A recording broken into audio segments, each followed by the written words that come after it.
I've come to the conclusion your Elder-in-Chief is not fond of guests. Fond? That's near a quarter of it. He hates them, with seething passion. But you're damned lucky. Why's that? Let you in, didn't he?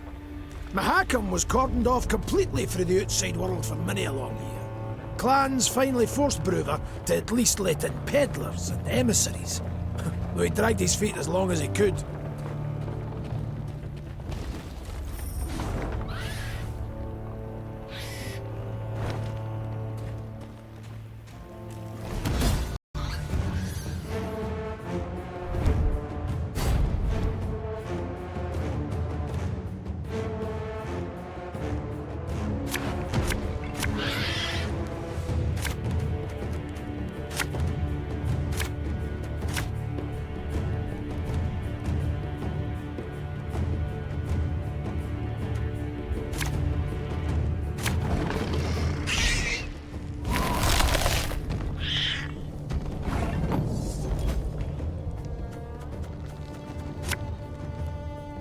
All right, that's no problem.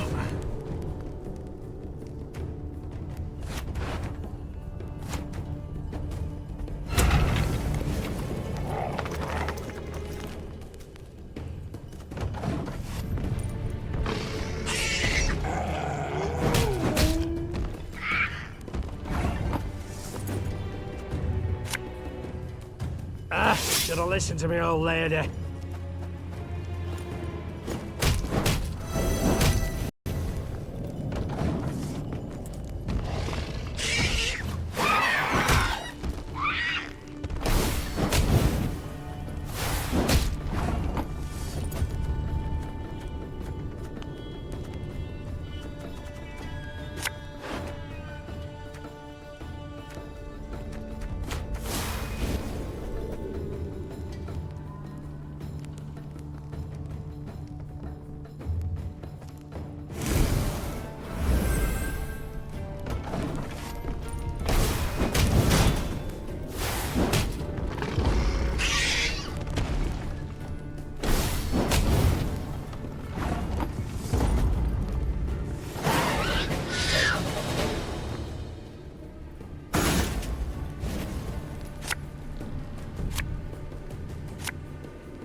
This harvest, we'll be reaping black-clad heads.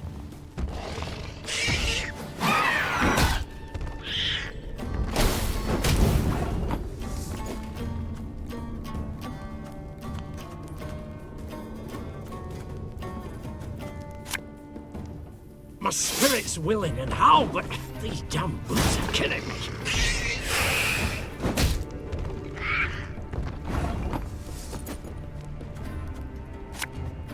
You must sweat like a swine in that jacket. Your life is mine now.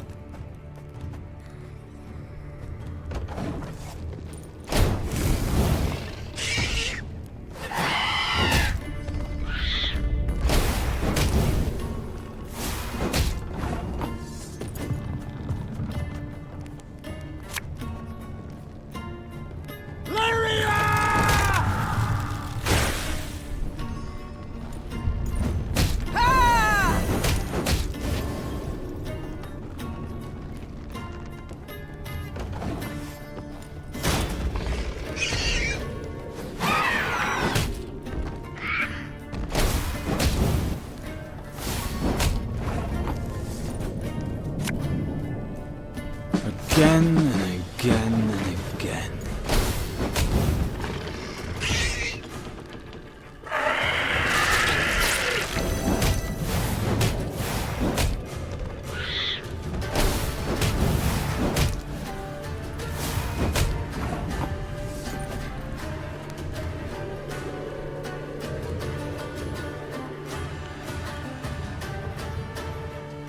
Naturally. At once. My scars? No. They don't hurt. Tell me you jest. There's a time to reap, a time to sow, and a time to die. Yes?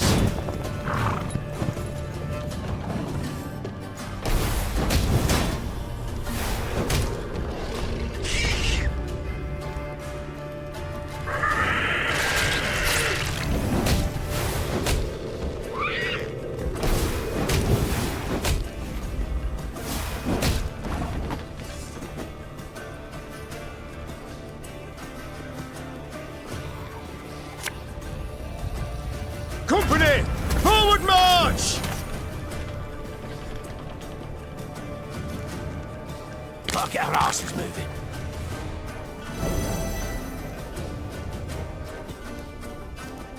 It's not too late to walk away.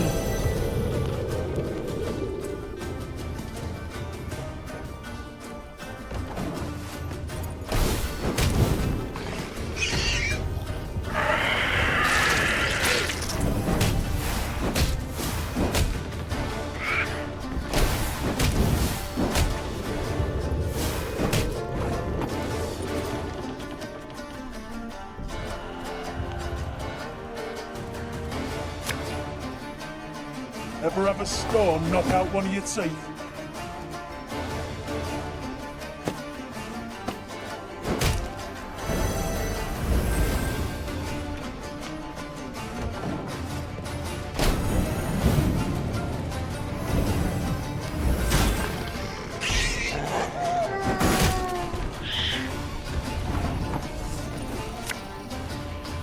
Have it the white of an eye from half a league away.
Quiet, wench. You'll scare the fish off. Crevens! Trout was already nipping at the bait. Then you came along and frightened it off. Duvel Scheiß! Duvel Scheiß!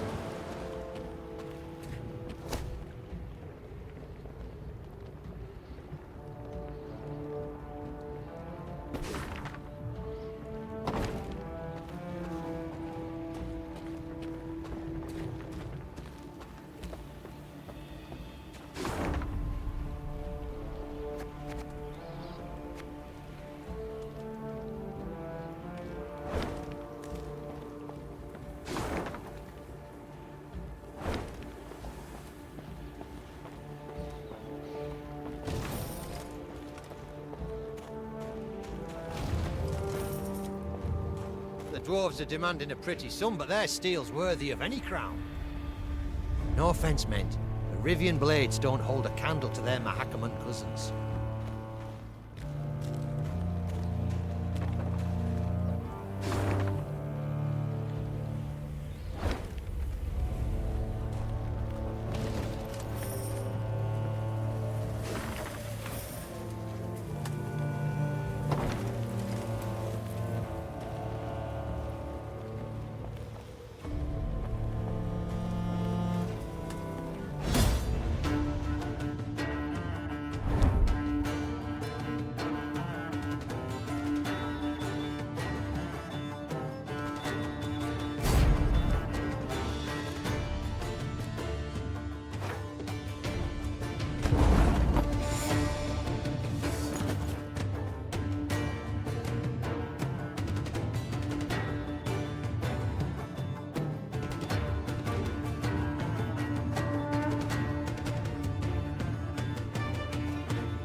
Their elders just a tad eccentric.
Meave noted a crowd of dwarves. They were several dozen, many holding baskets brimming with dried sausages, soft, puffy pretzels, and jugs of frothy beer. What is this gathering? She asked Gabor. These folk, they're the parents of youngsters who are to return today from their Dreckthag. Gabor proceeded to explain that the Dreckthag was a trek upon which the local dwarves would embark when they reached maturity. During this year-long voyage, young folk would taste of life beyond their home.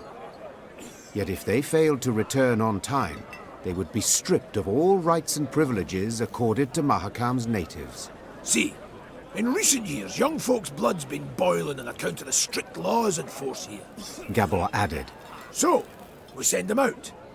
Let them taste life in the lowlands. Once they've learned for themselves what it's like to live among humans, they come back and ain't likely to complain. Customarily, only a few dwarves ever decided to remain in the valleys for good. That year, however, was different. Deadline's the Mora. And 40 Dreckthagers still haven't returned.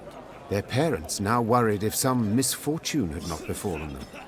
The Mahakaman Guard had sent out patrols to the near reaches of the valleys. They returned not having seen anything distressing, while the humans living at the foot of the massif had been largely unwilling to talk.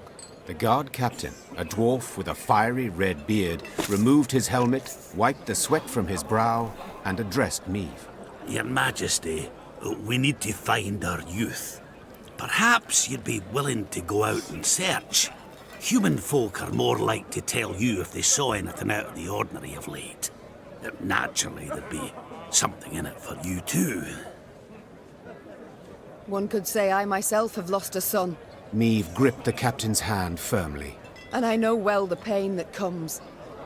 I shall do all in my might to spare you at least that.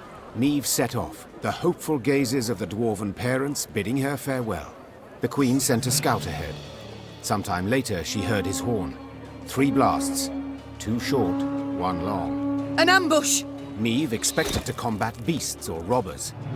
Yet upon her force descended warriors with squirrel tails attached to their helms. Scoia'tael.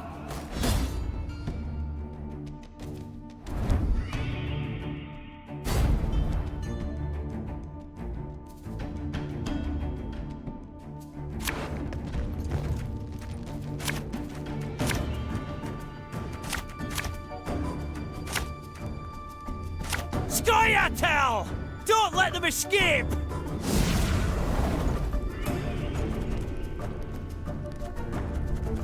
Now we must stick together.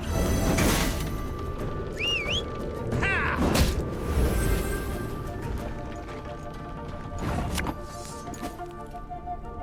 Naturally. At once.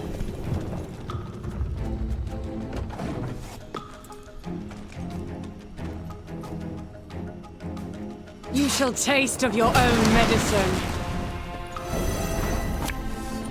Catch!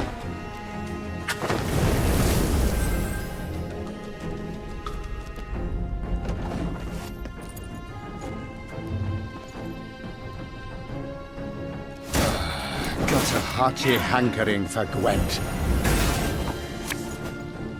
Should have listened to me, old lady.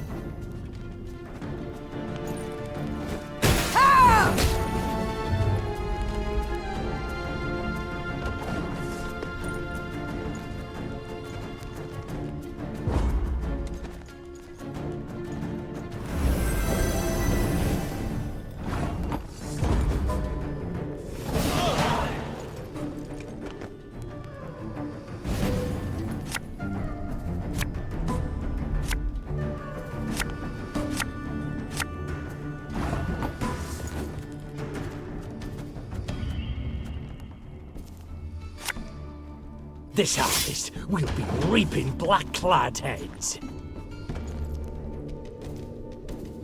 Hi-ho! Hi-ho!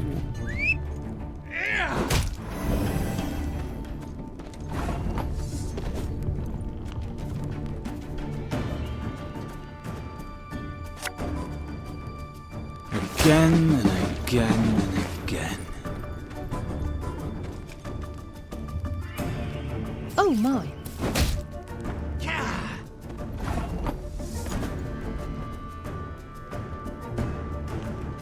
My spirit's willing and how, but these damn boots are killing me.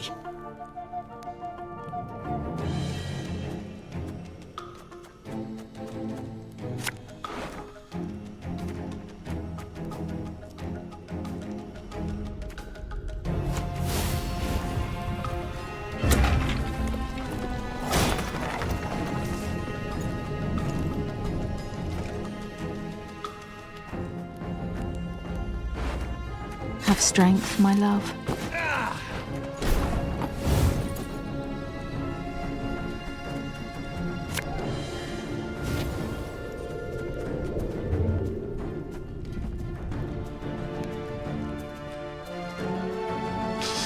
I smell a leak.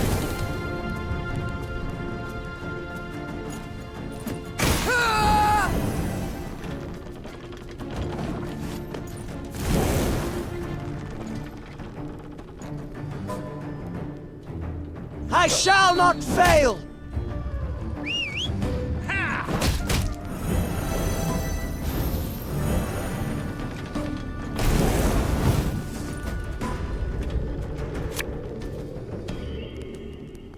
Our ballista, your command.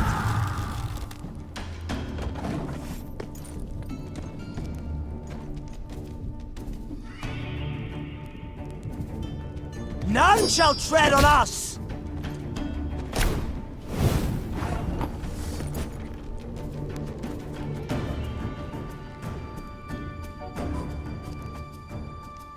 The storm is coming. Let's enjoy the weather while we still can.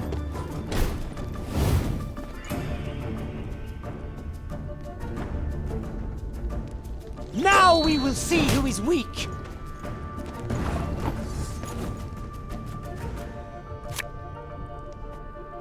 An army's a waste of time for one like me.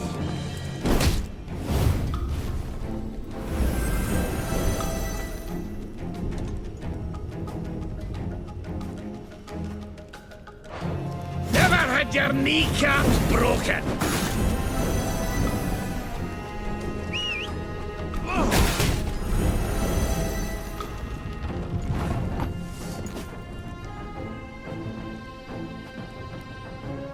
As ordered.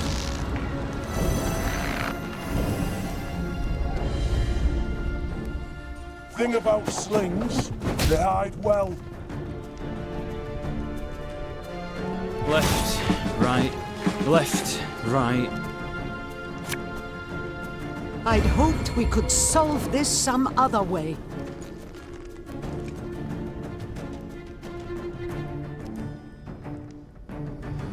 Oh, if anyone's got any hooch left.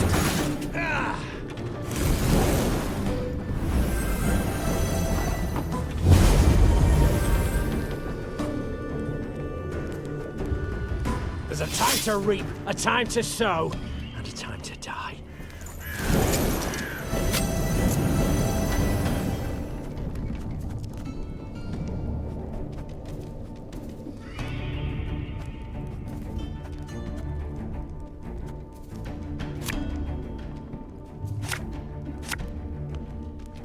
Hop, hop!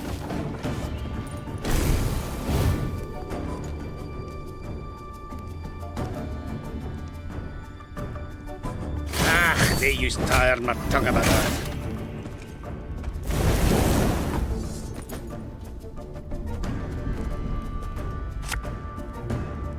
Prepare to fight, if you've any honor.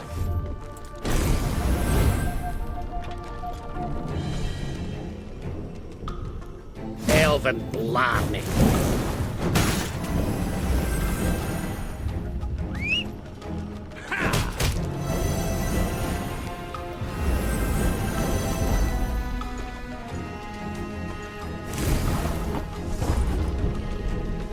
They're so young. No wonder they were easily manipulated.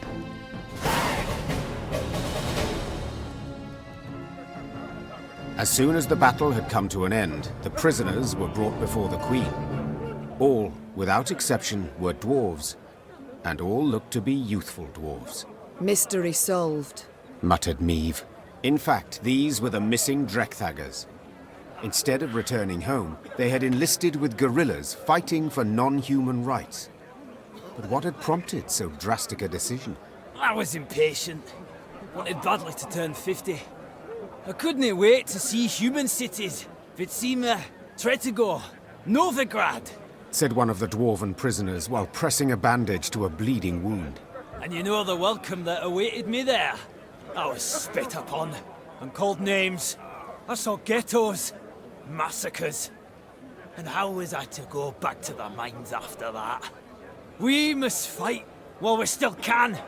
Before the humans come to cut us down, we must tell the rest of ours the same. Pull all Mahakam into the fight. Meave's soldiers stood waiting for her to protest, to accuse the dwarf of lying. But the Queen could not pretend she did not understand why the dwarf had taken up arms. Without entering into a discussion, she ordered the prisoners taken to be tried and judged by their kin and elders. The dwarven parents thus got their offspring returned to them, albeit wounded and in chains. Bruva Hoog, who had limitless disdain for the Scoia'tael, demanded the dwarven youth be severely punished for succumbing to the rebels' seductive ideals. In the end, the Drekthagers were sentenced to 50 years' hard labor in the quarries. The Elder-in-Chief believed a half-century of swinging a pickaxe would sufficiently cool the hot heads of these would-be guerrilla fighters. They came back alive. That's the key part. The red-headed captain said, handing Meave a pouch as a reward. And perchance by the time they're freed, the war twixt the races will be over, eh? What do you think, Queen? Meave shrugged in response. Perhaps she had no opinion in the matter, or perhaps she simply did not wish to state it aloud. Might be in jail, but at least they're back. That's most important. Might be in jail, but at least they're back. That's most important.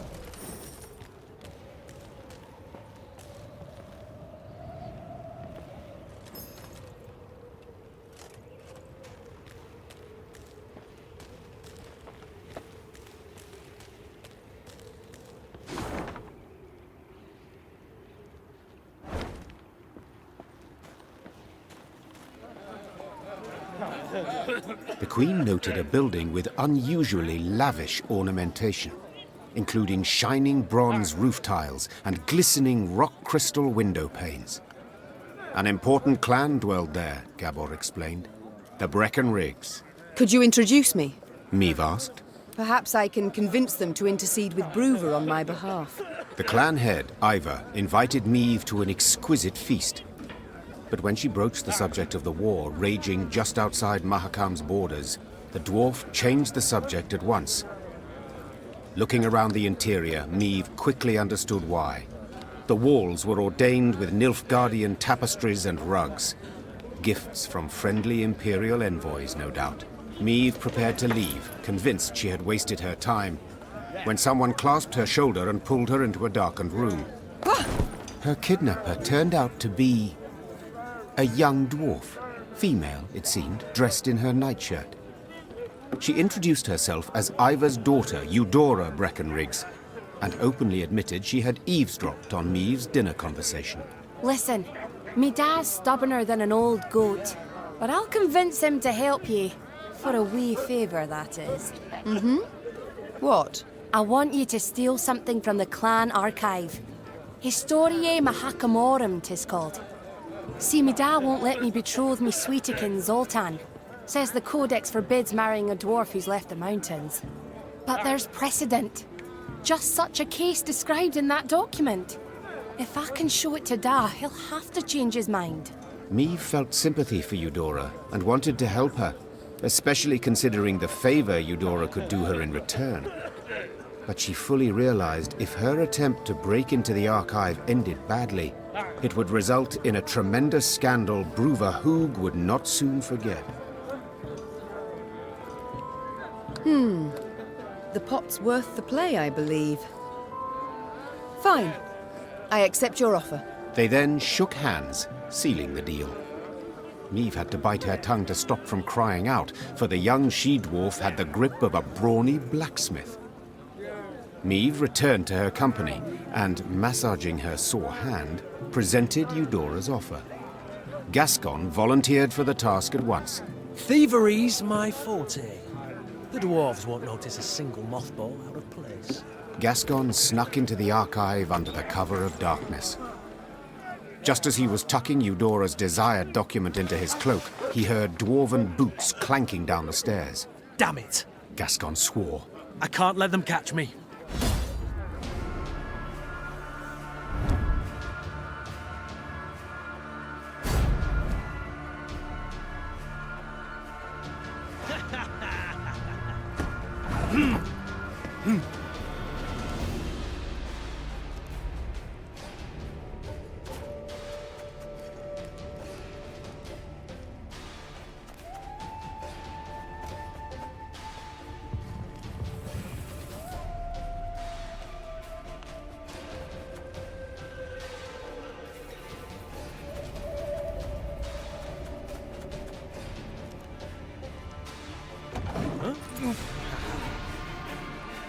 Luckily, Gascon managed to do the deed quietly, so the dwarves never found out who had broken in.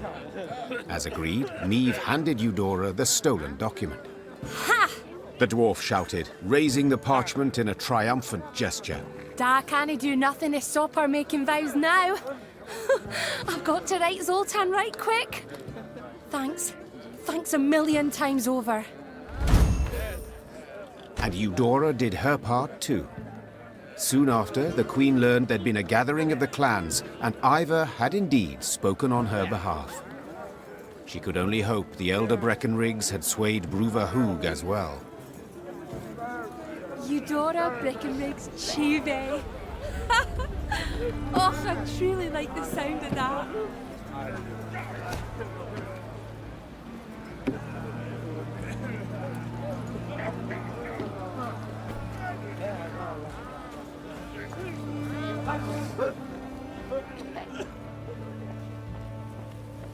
You can count on us, Queenie. Ivor'll be a wall at your back, stout and strong.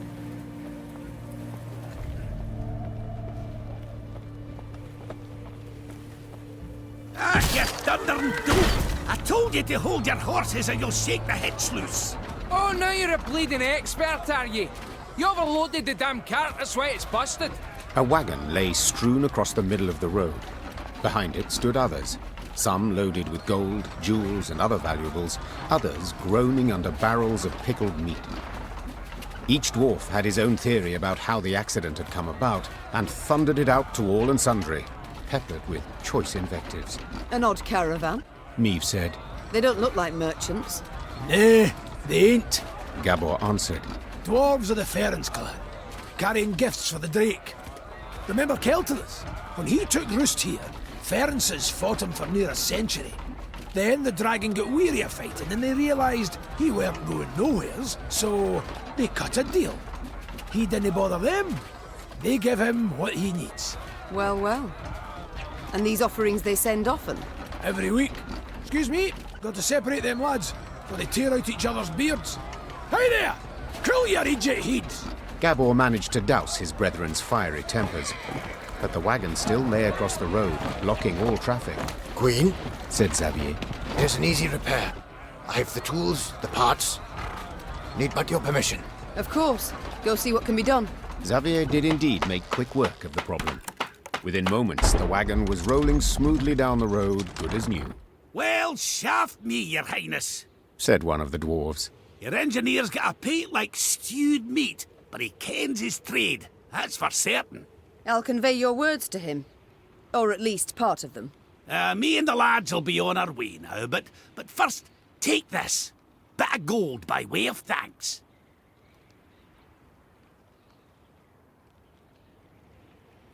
I appreciate the offer, but I cannot accept coin for helping a traveller in need.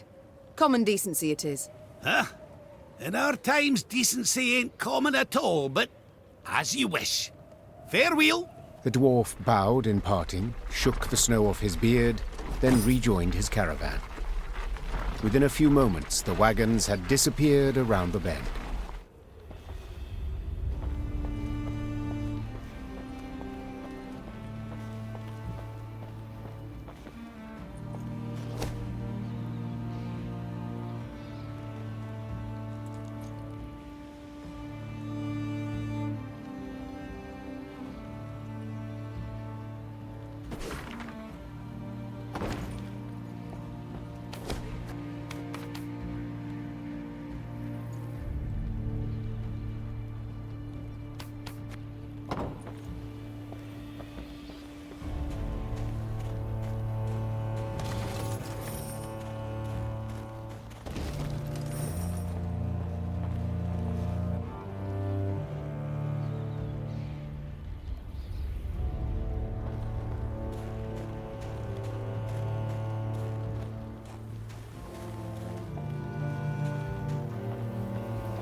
A pillar of smoke rose above the mountains, and a sooty aroma filled the air.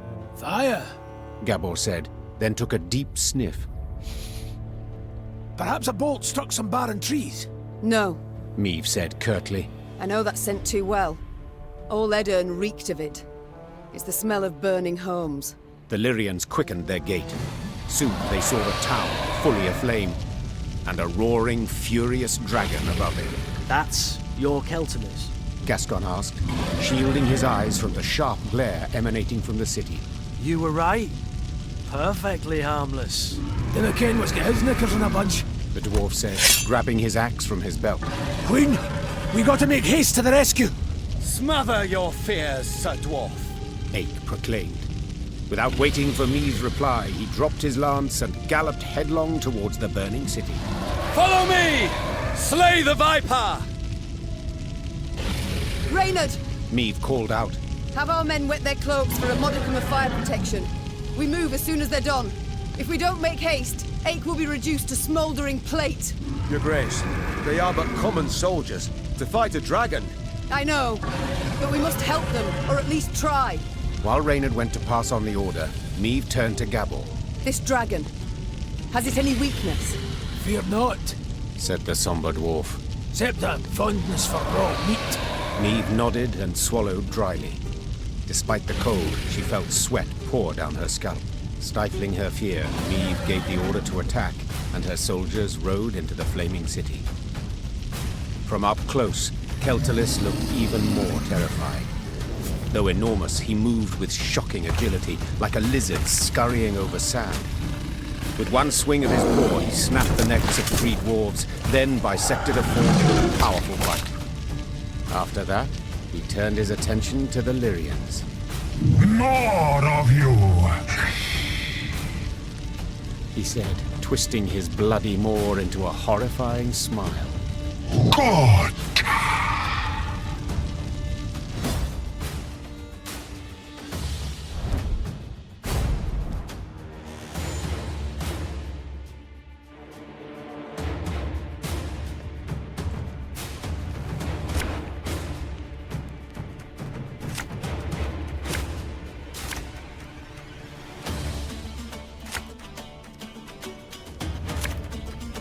Behind me!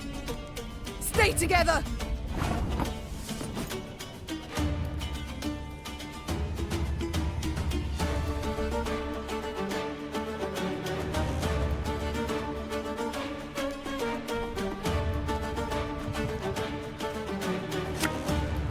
Yes? Have we killed the dragon? It has to be possible. Catch!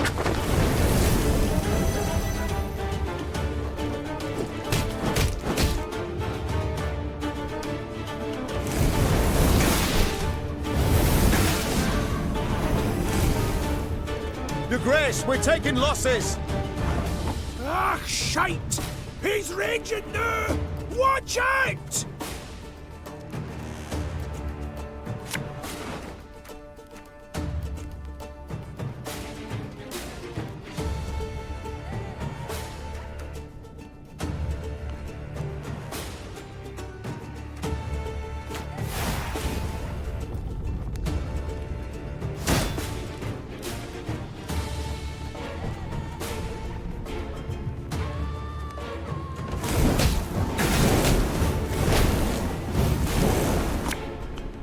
If the ring won't come off, just take the whole finger.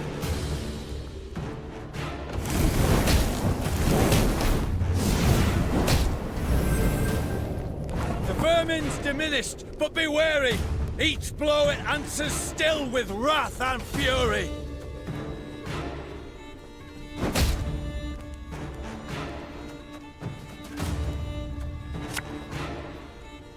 For you, pal! Anything!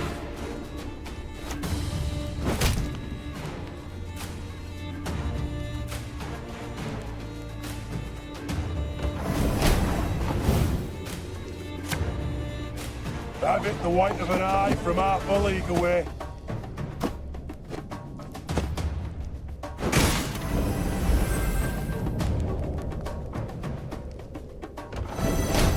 Your Grace, he's vulnerable. We must strike now.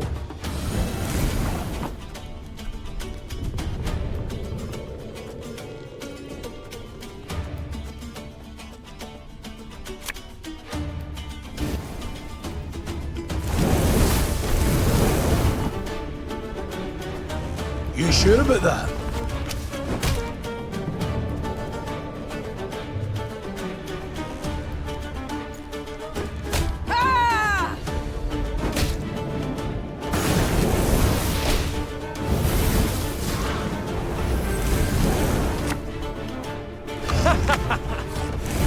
Wait, you're serious?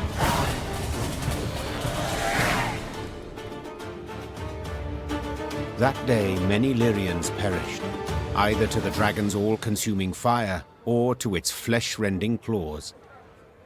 Yet their sacrifice was not in vain.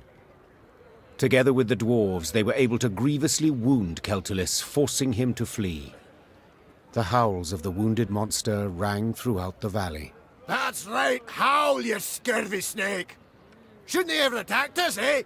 Damn fuel lizard! Meave, that's Vavrenik, elder of the town and all the Ferences. My regards and condolences. Eh, tain't so bad. If nae for ye, wouldn't there be a stone left unrubbled?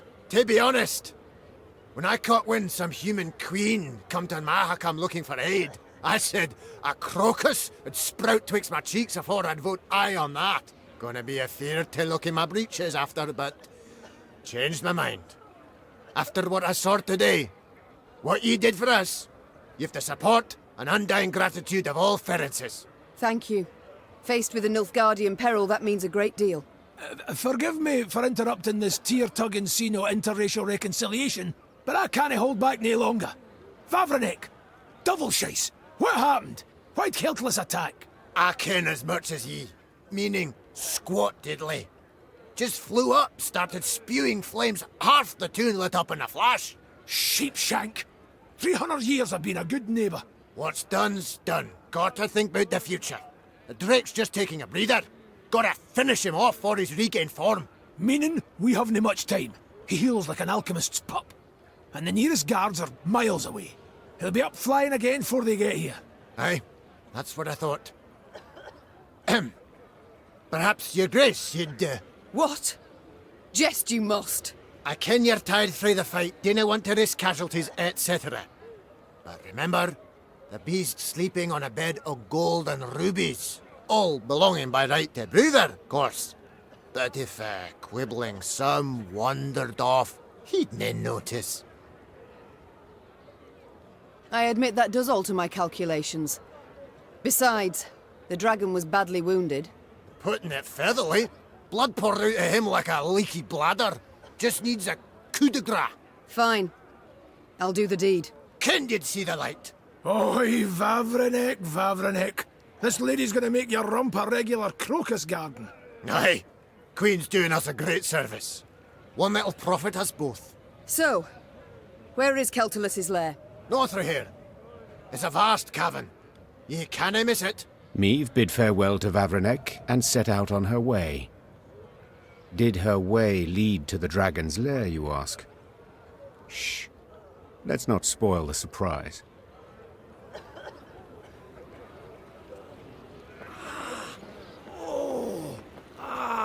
That stings. God, Lord.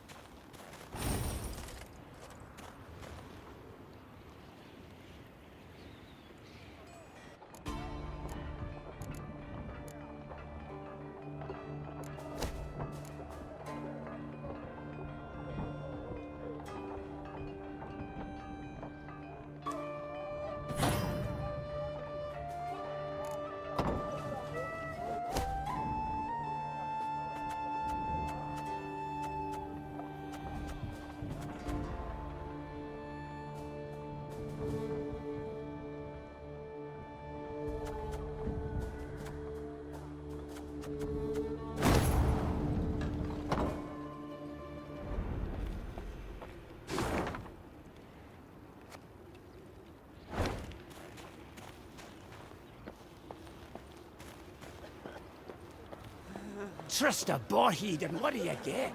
A sin's bahookie.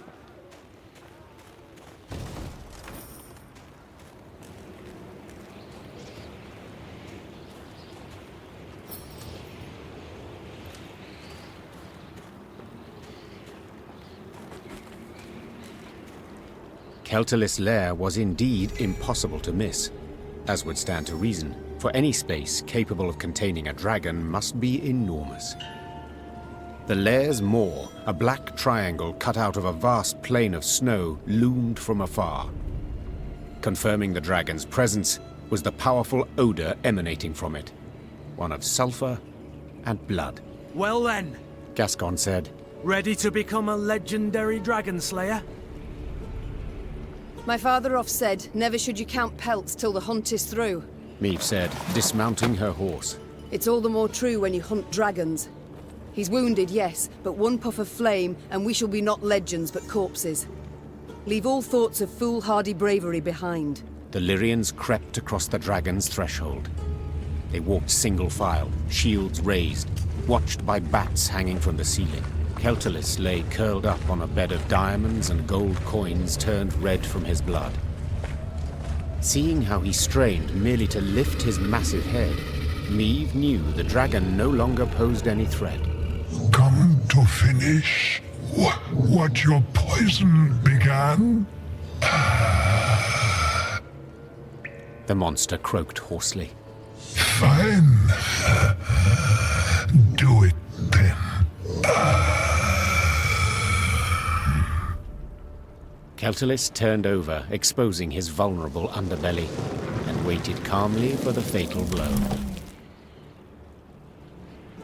Wait. Meve said, dropping her sword. What poison?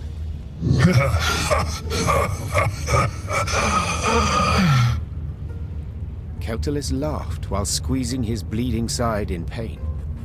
So they didn't tell you? Lousy munchkins. Hey! Watch your tongue! Gabor yelled.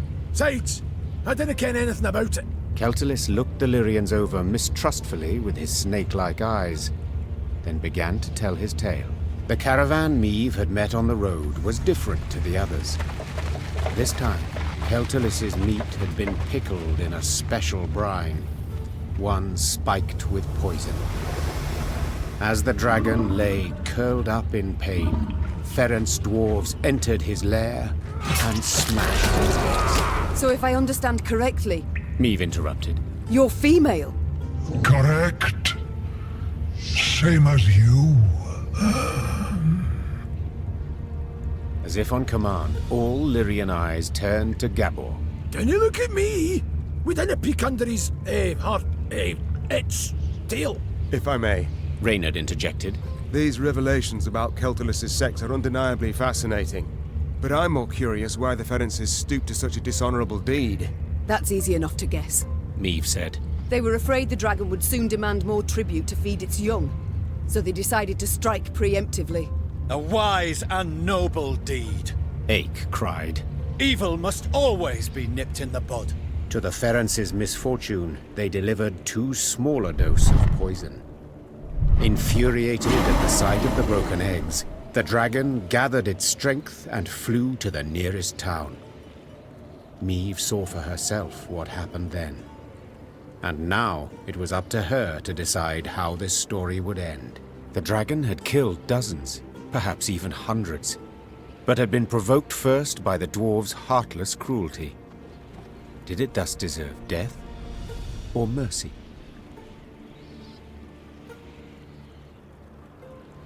I understand your pain, Meve said. But nothing can justify the massacre you wrought.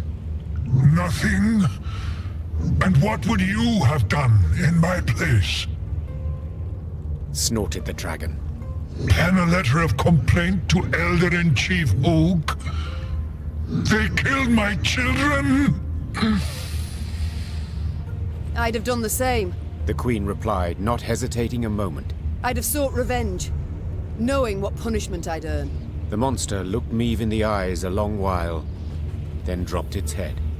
I have no more strength to fight. I have no more reason to fight. Do as you see fit.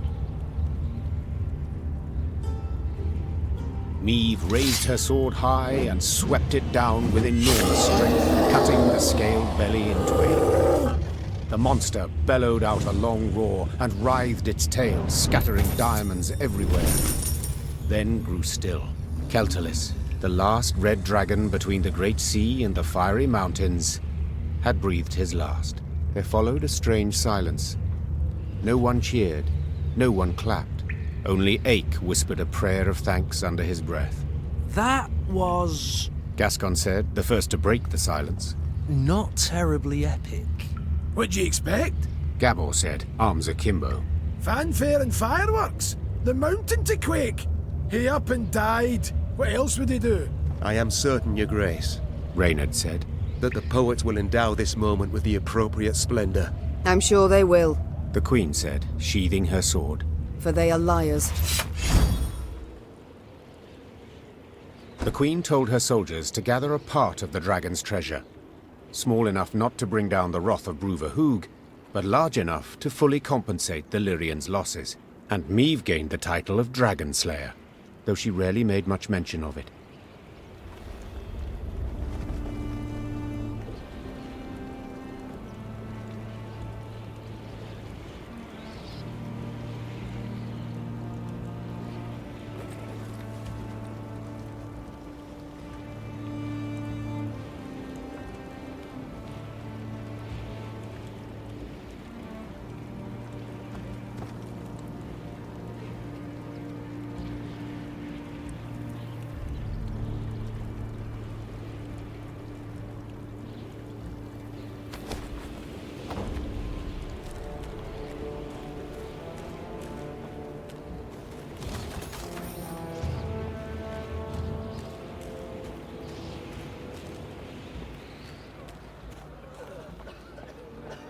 Brown, red, gold.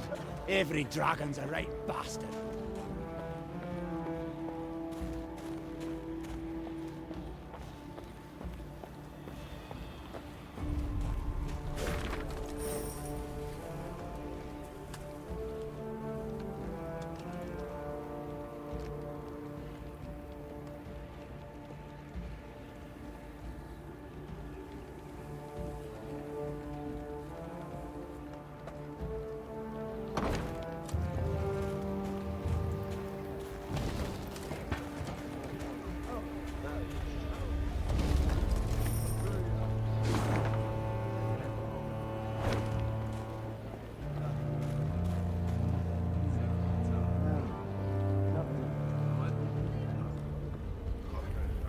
Meave squinted, the better to see the scene.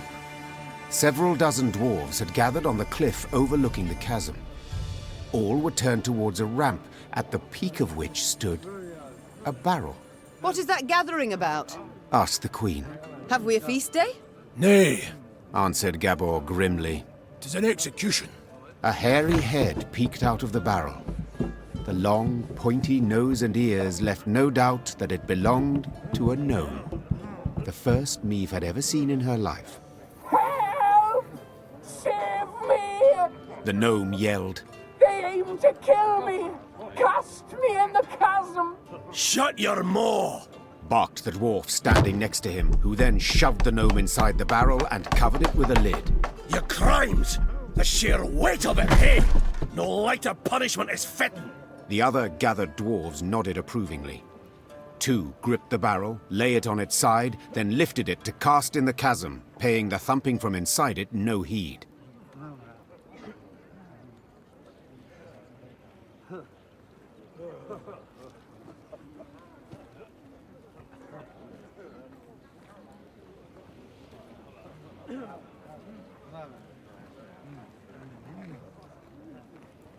Meave leapt from her horse, and ignoring Gabor's objections, scrambled up the ramp. Oi! You're not allowed! Hey, damn it! What do you think you're doing? I think it's obvious. Preventing the execution. Thanks be to the gods! Whoa, wench! You've no such right! Judgment's been handed down. Sentencing's done. Yes, and a cruel sentence it is. One that prompts me to wonder what the accused did to deserve it. Ha! Better if they asked what he didn't do, the varmint. Arrived here with his peddler's wagon full of tricks and gadgets. Went from house to house, praised his rubbish to the high heavens. And what's it he sold us? Bombs that go off in your hand. Beard growth formula that makes your hair catch fire. Music boxes for the kiddies. Once cranked, they never plough in stop. You needed but to loosen the screw in the back and... Shut your maw, ye roaster. Doesn't it matter all that? 'Cause we'd have forgiven it if he hadn't broken our sacred rules and hallowed customs. Which ones, if you don't mind me asking? Enter the smithy, cap on his head, held nails between his teeth, and poured fruit syrup in his beer. Raspberry. Blech. Just the once, and but a few drops. You got nothing to explain your villainy, scoundrel. Not a thing. And that's not even the worst. Saved his highest crime for the end. He was in a mine. And he whistled. Oh, aye, that's bad. Shouldn't have done that. Aye, he did. Whistled. Through his teeth. And hummed in harmony, a long warble. We all heard it up and down the shaft, and our grandelders were clear. Death's the punishment. Death by barrel roll.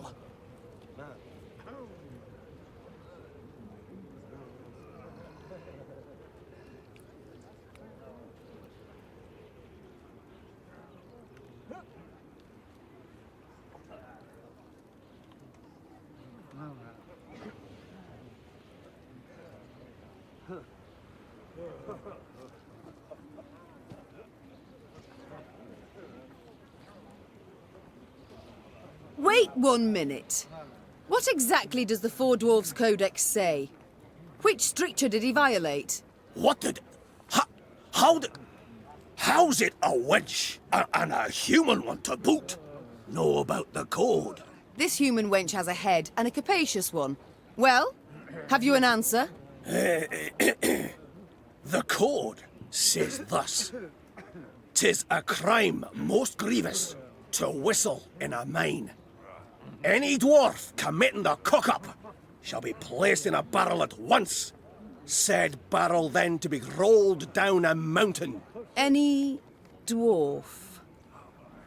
The situation's clear.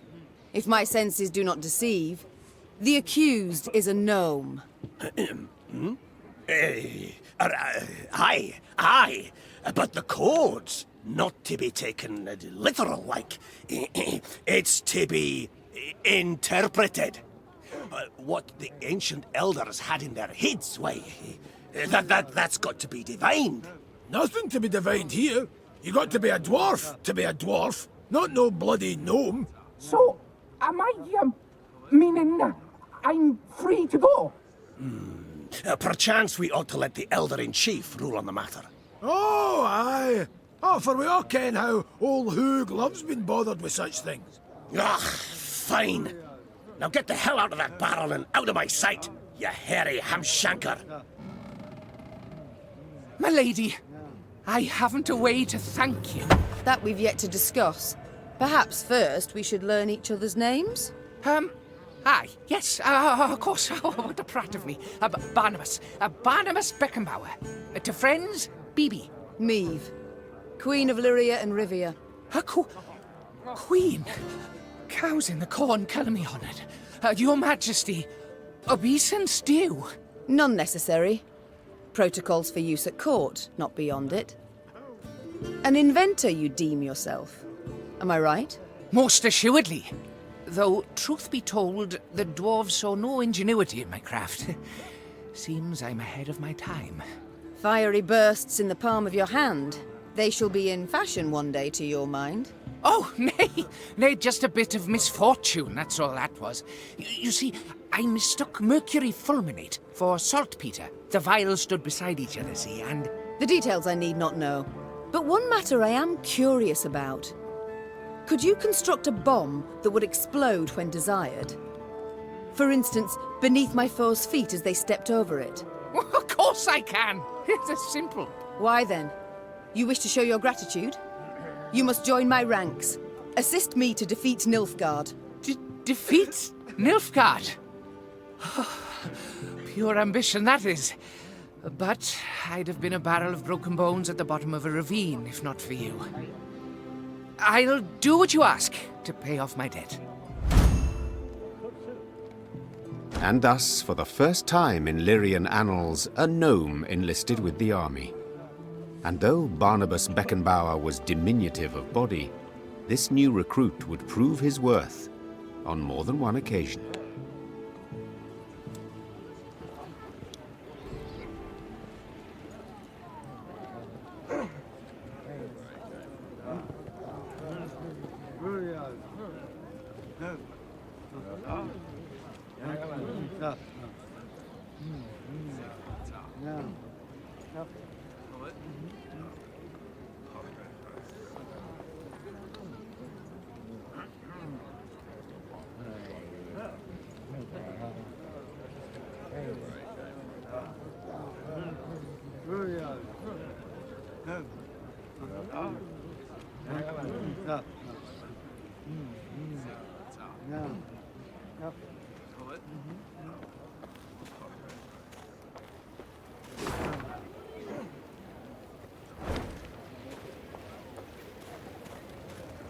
Every year more monsters crawl out for spring cleaning.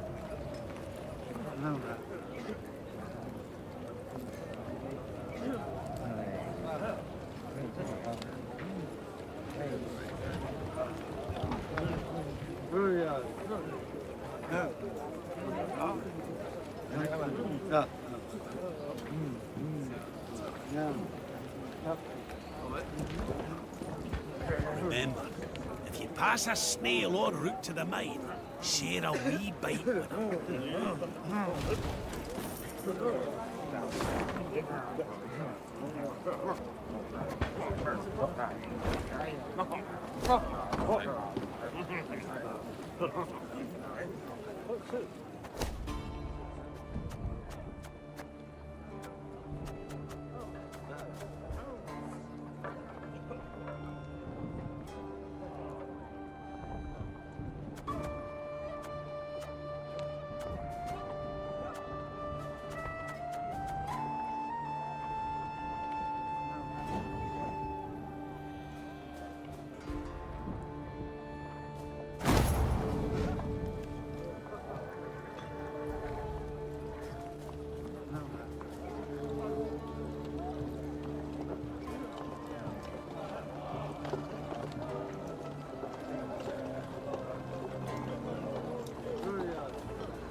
Your Majesty, allow me once again to express my undying gratitude. You're most welcome, Barnabas, but please, we haven't need for any formalities when speaking alone.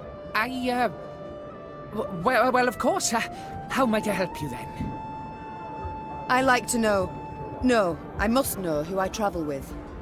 Please do tell me about yourself. About me? I've most civil relations with dwarves, as you saw. But is there anything in particular you'd like to know? Why not start at the beginning? Tell me where you hail from, perhaps. Oh, right. I was born in the distant south, in Tir Tokhair. My mother was a washerwife, my father, an armourer. Soon as I'd passed 40 winters and could strike out on my own, I left the family, my native parts. So I've been on the road now about, 20-odd years. Indeed. A rather long while. Did the South simply not suit you? Oh, I wouldn't say that exactly. It's just staying would have meant stepping into my father's shoes. Then forging blade after blade, plate after plate. Oh, just thinking on it sets my head a-spinning. Not for me, that, no. No, nature. The world's so rich in mysteries, in wonders left to discover, and ways to make it a better place. By building bombs that explode in the hand, for instance. As those bearded fellas say, Mahakam wasn't built in a day. Besides, nobody was seriously hurt by those malfunctions. Not many, at any rate. At the moment, have you any invention you've worked on?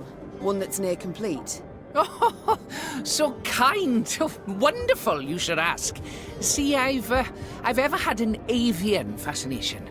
For birds, you see. Their wings, bones. The structure's perfect. The aerodynamicism, the plumage. In short, I believe I can fly. I beg your pardon? Yes, I'm learning to fly. Fly. You've not misheard. I, Barnabas Beckenbauer, will be the first gnome... what am I saying? The first mammal to free himself of the soil's bondage and soar to the clouds. But aren't bats also... A detail. This is no time to be petty. No, but frankly, my preparations are far advanced, and I'm rather optimistic about my design and prospects. I've calculated every trajectory, every force. It all works out. Just need to do a few more field tests.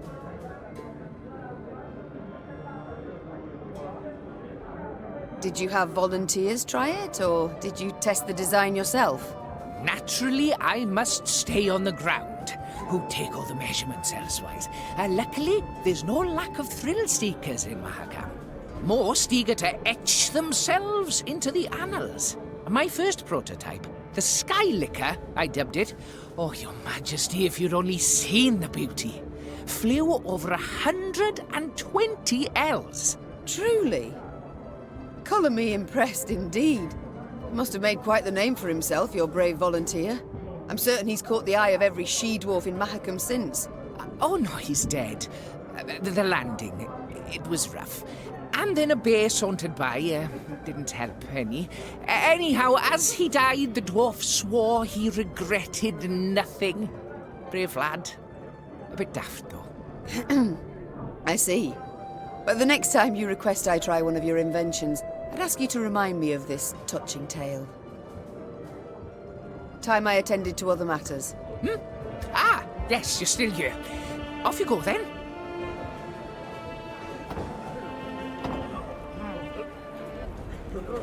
Never, ever whistle in the mines. The blizzard's blowing in. Your Grace, perhaps we'd best pitch camp and wait for clear weather. Tain't a bad idea. Said we might be waiting a week. Then we march on. We've no time to waste. While we ride to and fro begging aid, Nilfgaard grows in power. We must obtain reinforcements as quickly as possible and liberate our home.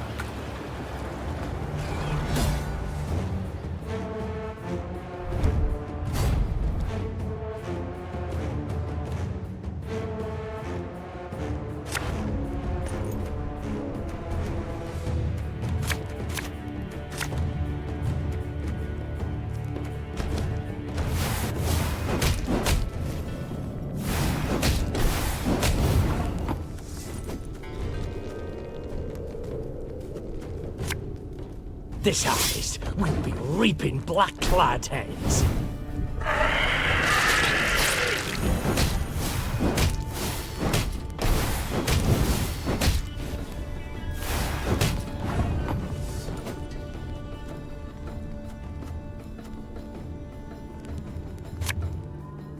I live to serve you.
Again and again and again.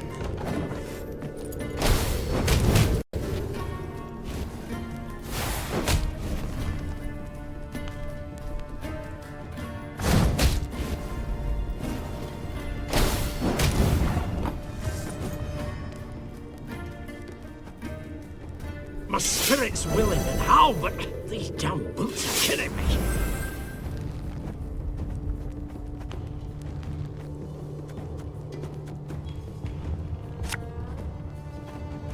Watch your heads!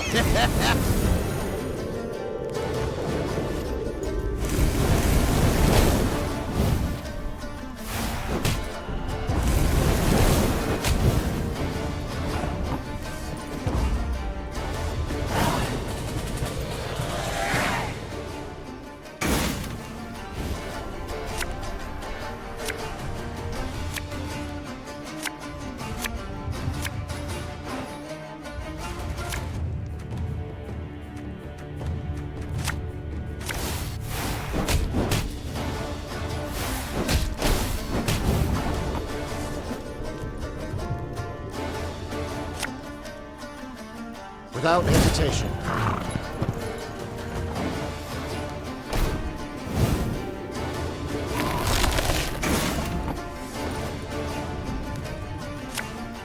An army's a waste of time for one like me.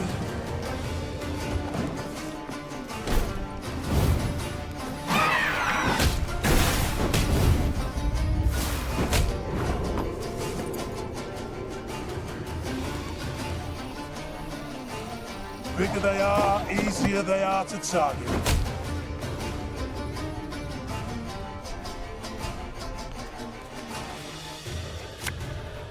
Left, right, left, right.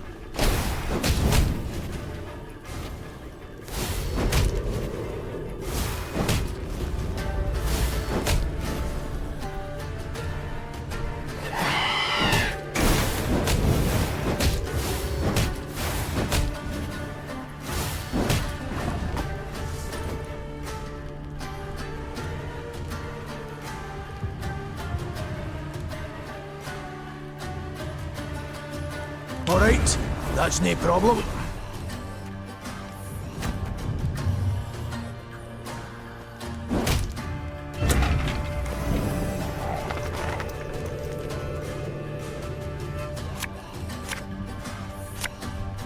It's not too late to walk away.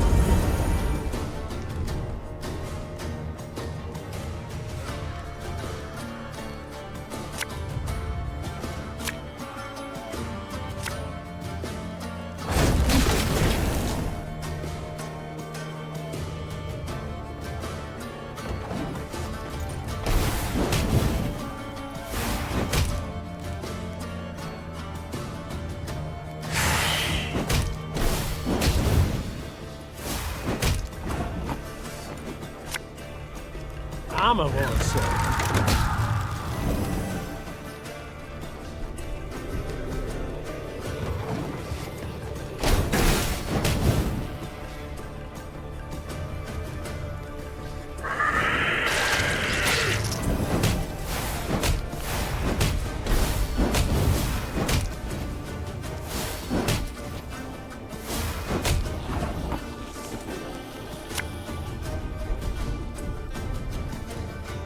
Thing about slings, they hide well.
Niamh rode on in silence, endeavoring to work out the length of her exile thus far.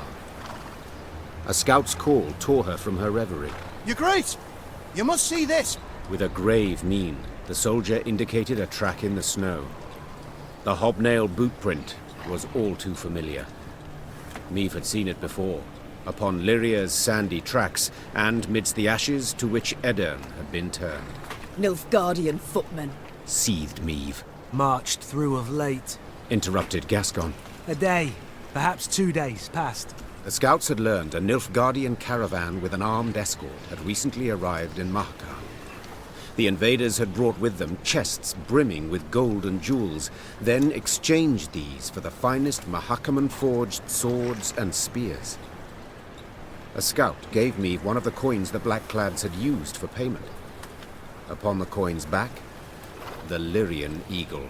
They pay with gold from my vault. The Queen said through gritted teeth. For arms that would cut down my fighting men and subjects. We might yet pursue and hunt them down, said Reynard, a spark in his eye. And make certain Ed Dahi never lays hands on those weapons. You might, I can. Piped up Gabor, who had been listening to their exchange. But you might also recall, we Mahakamans are neutrals who assure all guests within our borders safety. True, formally speaking, the Nilfgaardians have passed outside them, but attack him a stone's throw from our gates, and you'll see Bruver's rage come out his ears as steam, and out his arse as fire. Gabor, forgive me, said the Queen. This caravan we must attack. I must stop the Nilfgaardians. And entirely apart, I should be quite content to watch Bruver spew fire. Gabor's mouth gaped as he tried to protest, but the Lyrian soldier's laughter drowned out his grunts. Neve gave the signal to depart. Soon after, Queen and company descended upon the foe's caravan, and a battle ensued.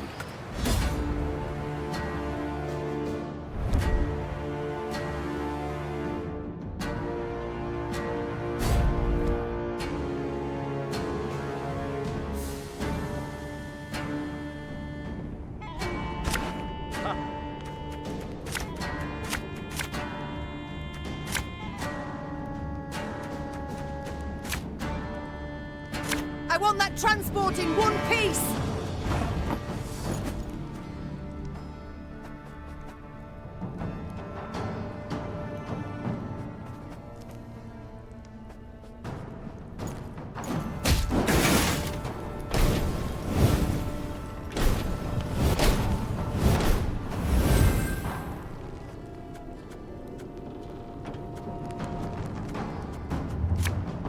My spirit's willing and how, but these damn boots are killing me.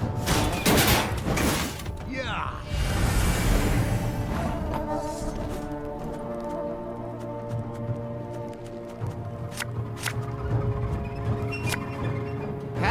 Not supposed to be any smoke.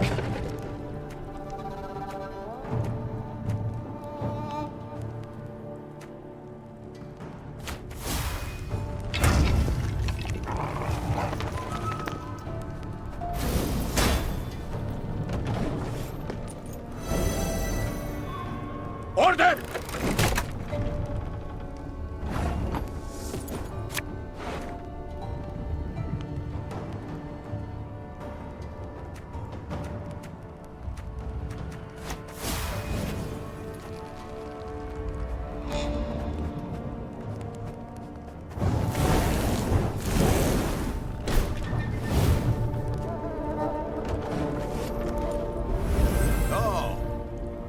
Life is mine now.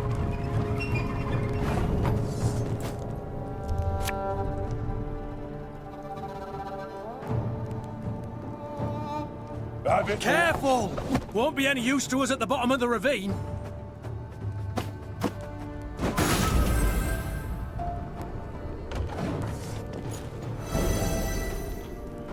Now, how did that incantation go?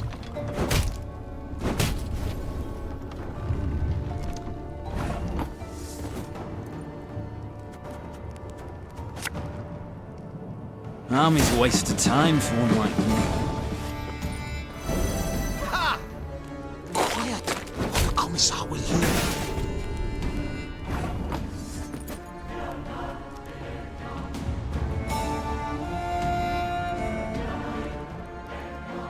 For you, pal! Anything.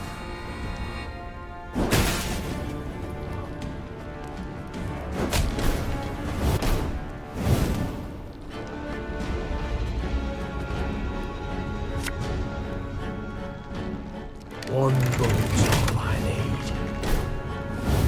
The transport's ours.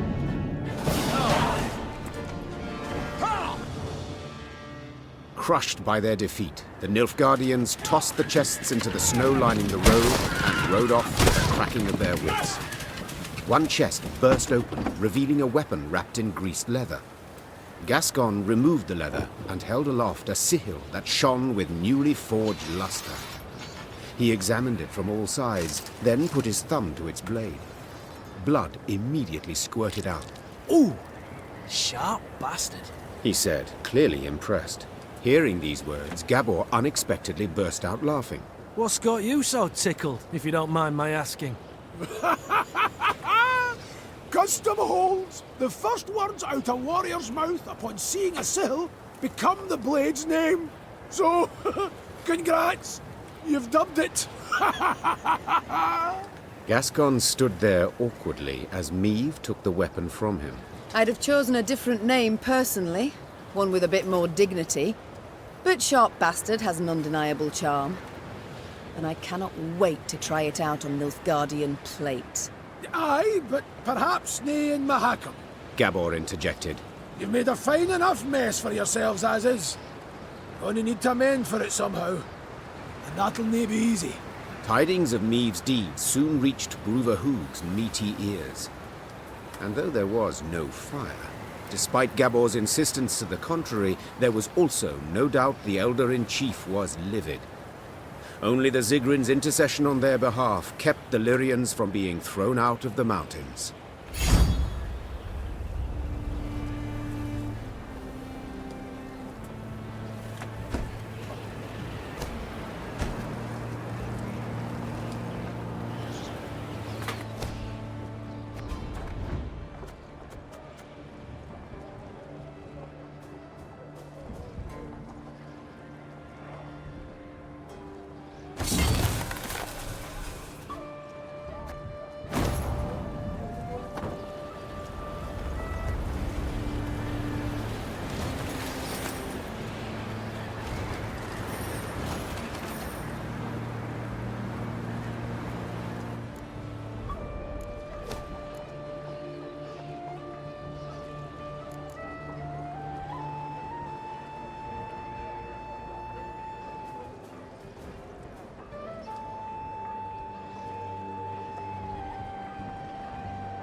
We shan't pass this way. Oh, Raynard, whatever would we do without you? Plummet off the cliff like lemmings, no doubt.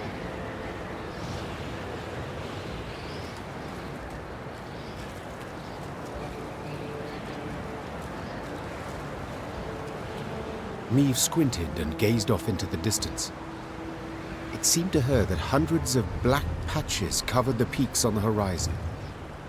Once she had ridden up closer, she realized these were the windows of homes carved out of solid rock. Our pride this was, sighed Gabor. Burra's Rump. A city carved out of mountain rock. Hundreds of miles of tunnels, dozens of steelworks, smithies and forges. Now, it's a vast lair to monsters. They ooze from underground, weave their nests, hatch their young, and when hunger hits them in the gut, they prowl down into the pass. Meve stood at the entrance to the underground city. The monumental gate, cast in bronze, lay on the ground, folded multiple times as a scroll of paper. Out of blackened windows oozed a stench of rotting meat and mold. The Queen bent an ear to hear water dripping, and, in the distance, a metallic scraping. A sound akin to chitinous scales rubbing against rock. The soldiers await your order, Your Grace, said Reynard quietly, as if he feared he would wake the beasts asleep in the caverns. Do you recall my words as we fled Lyria? Said Meve, turning to Reynard. You swore you would retake your crown, even if you had to penetrate hell to do so. Time to follow that oath. The Queen inhaled deeply and stepped forward, her sword raised and prepared to strike or parry. Moments later, it was swinging, fighting, as the current tenants of Burra's Rump came out to meet her.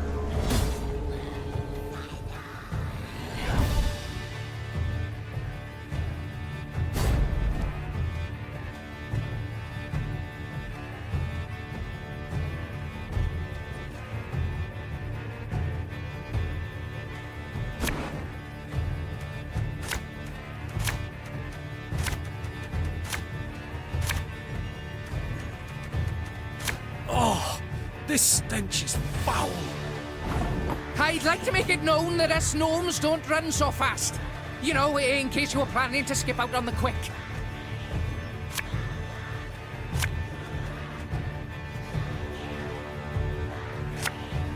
This harvest will be reaping black-clad heads. Ah, damn it! They're hatching! Place is about to swarm with creepers!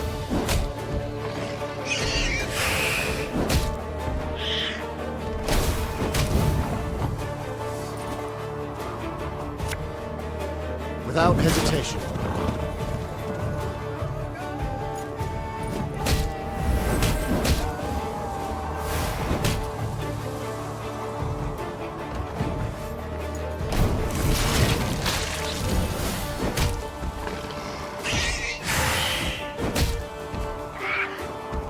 Though I walk through the valley of darkness, I shall fear no evil.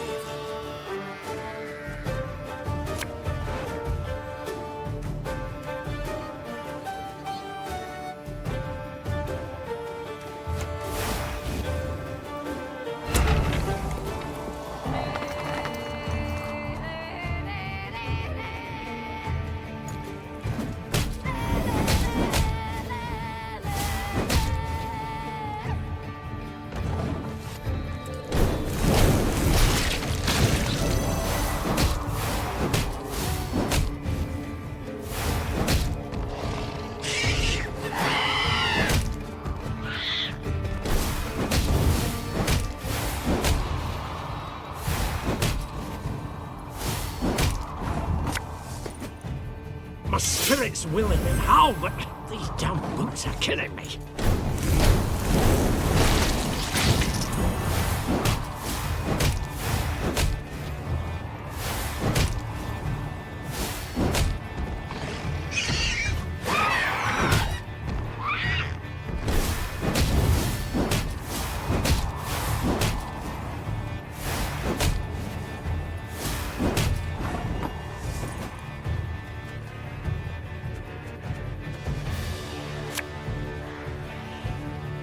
There's a time to reap, a time to sow, and a time to die.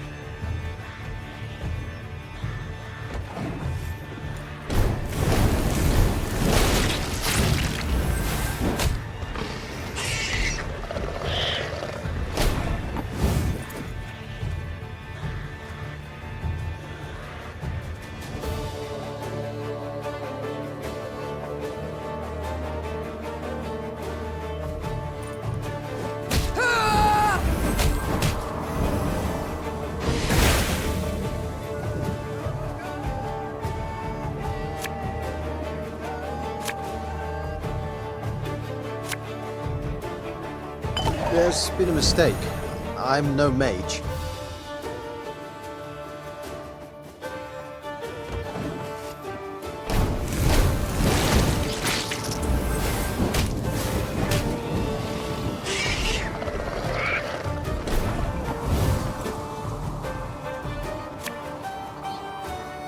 One bullet's all I need.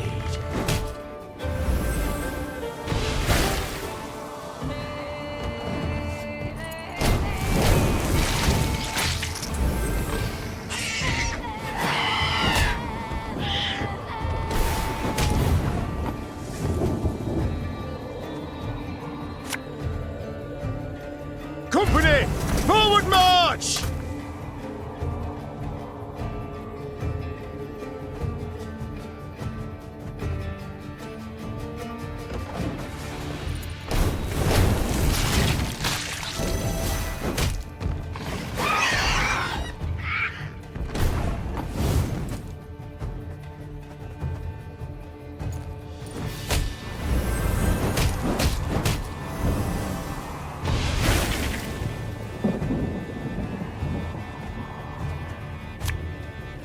As ordered.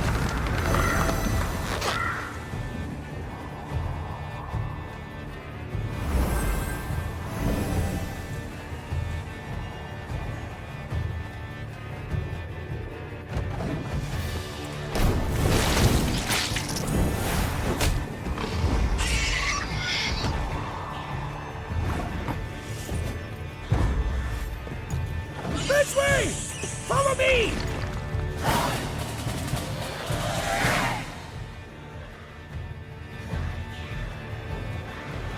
Though wounded, Meve approached the Sheelmar, which lay writhing on the ground. She then ran her sword through its heart, finishing it. Yet so spent was she that she lacked the strength to pull her blade from between the plates of the chitinous armor. The beast near took me. She whispered. It was very close. The Lyrians reached a vast hall that had once served the clans as their meeting room. The stone benches were covered in sticky slime and insectoid eggs, while bats of varying size hung from the crystal chandeliers. Gascon rummaged through old, weathered bones, surely hoping to find something of value. Gabor, in turn, was at a shut and locked door, grappling with it as if it were a deadly beast. The door finally gave way with a sigh, and the dwarf raised his arms in a triumphant gesture. It's a storeroom. Should hold miners' tools aplenty, he said, enthused. Some barrels of alchemical brews in here too. Lucky there's no sign of moisture. They haven't soaked through. All we've got to do is roll them out into the corridor and set a bit of fire to them. And whoomph! We'll have sealed the beasts off from the pass once and for all. Meve treated the dwarves' instructions as hallowed. Soon after, the mountains trembled from a powerful explosion. Rubble came down and blocked the tunnels. They say the plumes of smoke escaping the window openings in the rock could be seen as far as Aldersburg.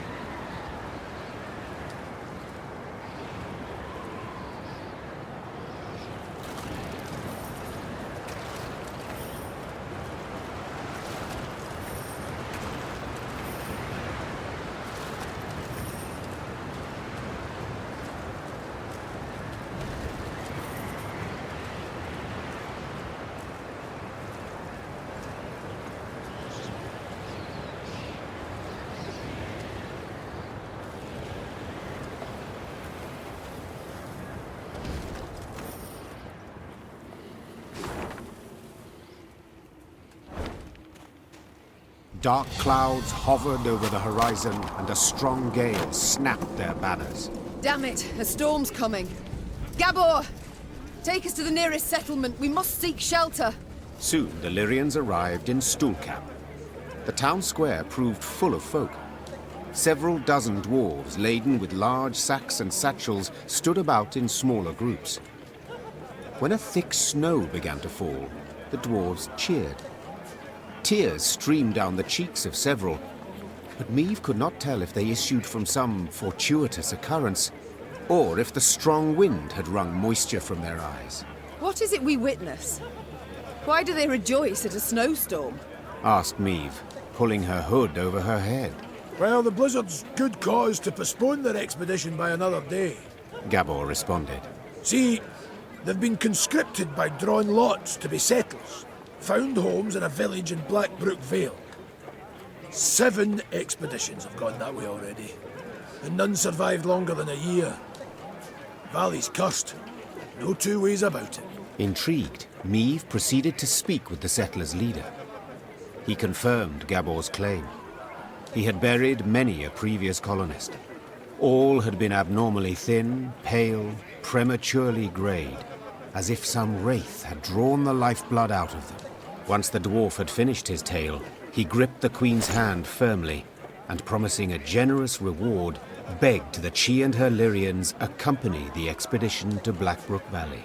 'Tain't far. Mere few leagues north along the main road. We'll make the march much easier to ken we've a whole army, in case of any danger. I know not how useful our swords can be against curses and spectres, said Meve. But leave you bereft and in need I will not. We shall march with you into Blackbrook Vale and see to it that you are safely arrived. Then we will march on. The dwarf sped off to announce the good tidings to his settler brethren. By the time the blizzard had abated, they were ready to march.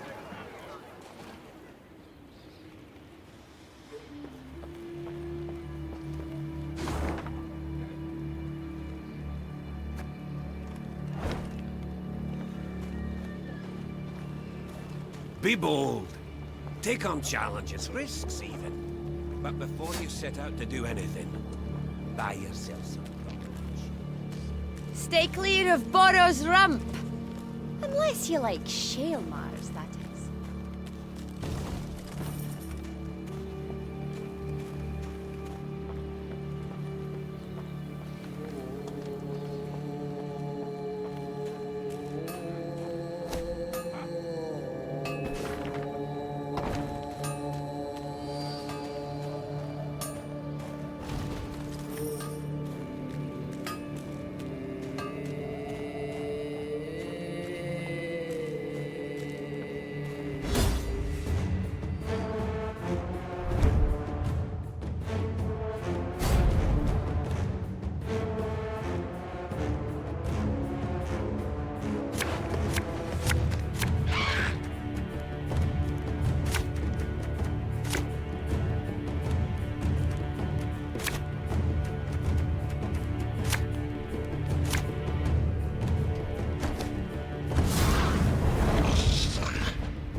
I live to serve you.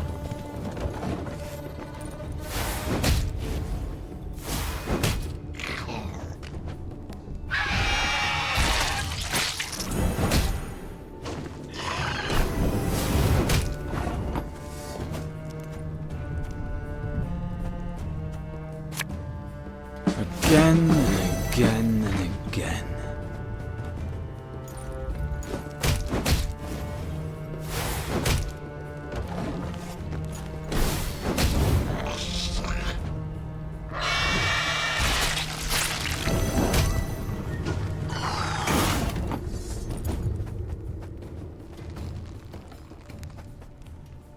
Watch your heads! Quick and painful this'll be.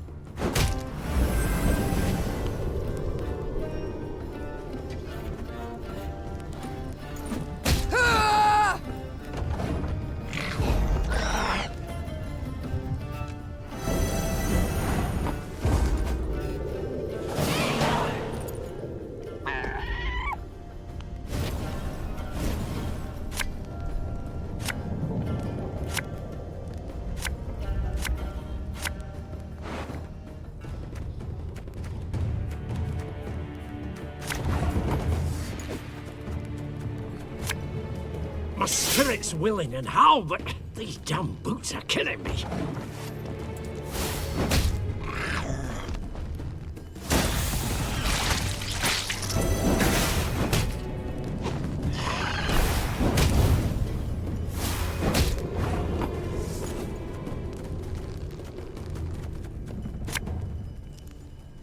There's a time to reap, a time to sow, and a time to die.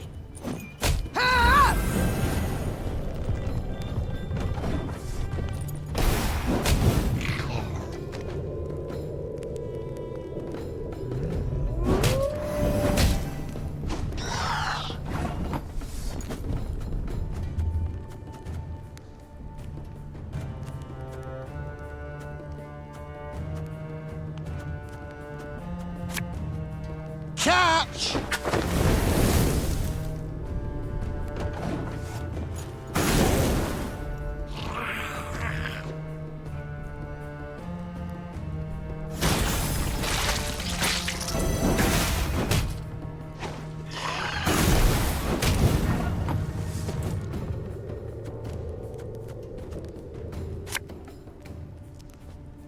Feel any burning? See a local healer or wise woman?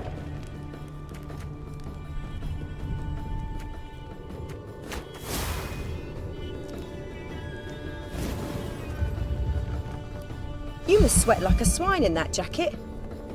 Army's a waste of time for one like me.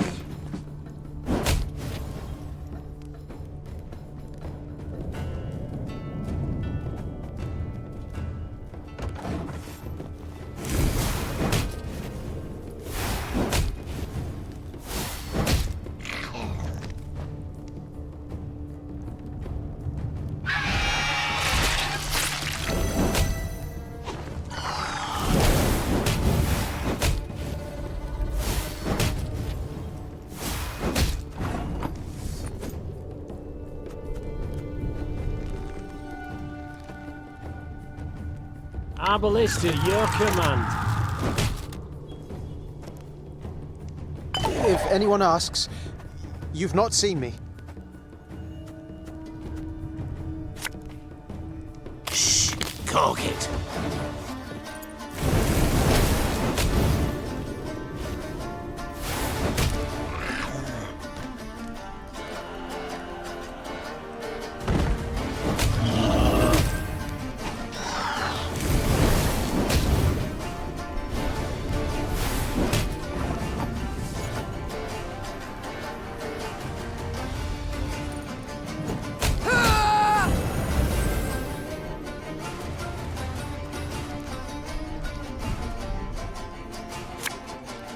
Getting to work.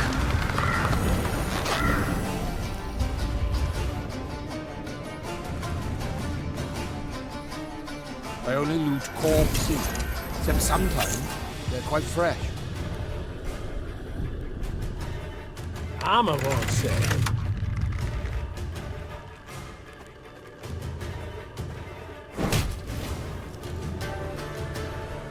Tell me you jest. Thing about slings, they hide well.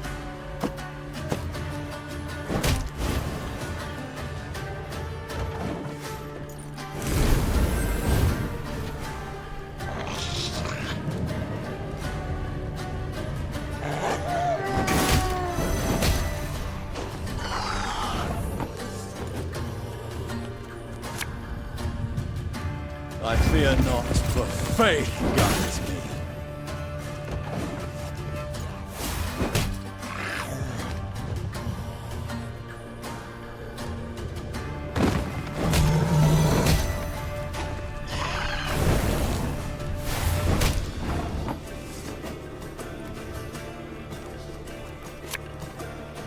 For you, pal, anything.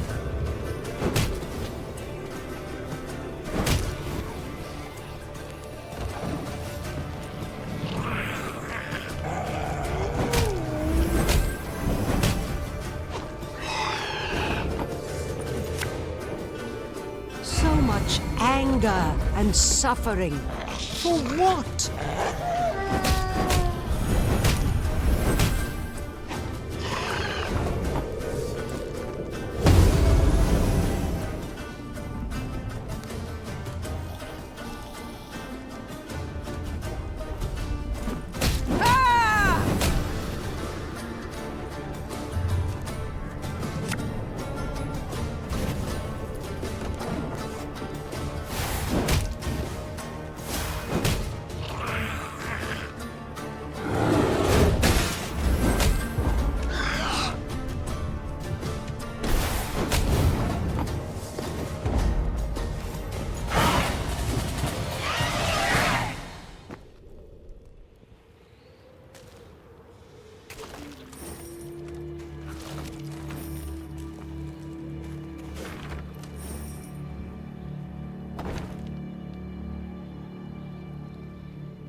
Meve had stopped and was removing packed ice from her mare's fetlocks when Gabor Zigrin approached. The dwarf squatted at the Queen's side, glanced about quickly, then started speaking in a barely audible whisper. Your Majesty, I overheard some folk talking in the smithy. Birdies claim there's treasure, true riches, in the hills near Blackbrook Vale, south of here. Stowed away there. And nobody dares go looking for it on account of beasts that have made their lairs there. But you've got a wee army behind you. I reckon you could try. Might be worth the risk, eh? The Queen brushed the snow from her knees and, raising a hand against the glaring sunlight, peered towards the mountains. Though tempted, she had doubts. To start, the rocky scree at their feet warned clearly of avalanches. I shall think on it, she answered, before vaulting into her saddle. Blackbrook Vale holds many secrets and many treasures.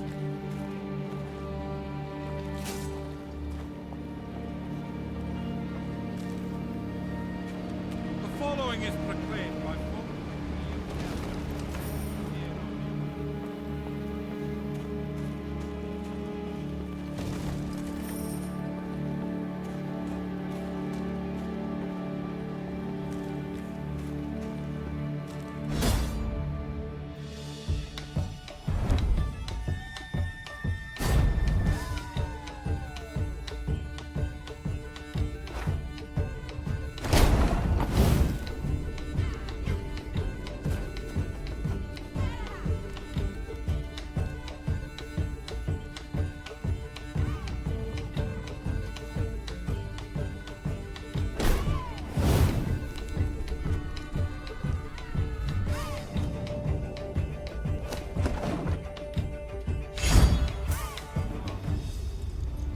Impossible. I can't believe it. Gascon, he drank a dwarf under the table. I've said it before, I think, dear Reynard. You simply underestimate him.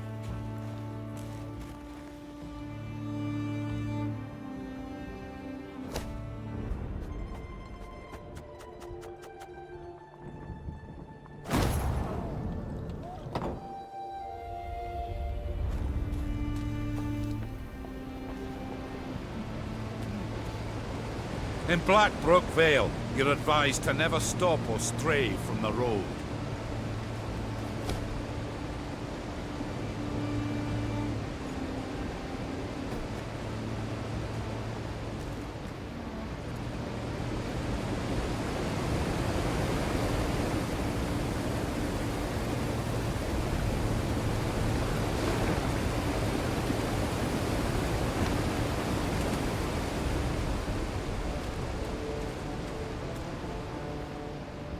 What is this place? Blackbrook Vale. Quite lovely. Aye, and damned dangerous. Keep your arms at the ready.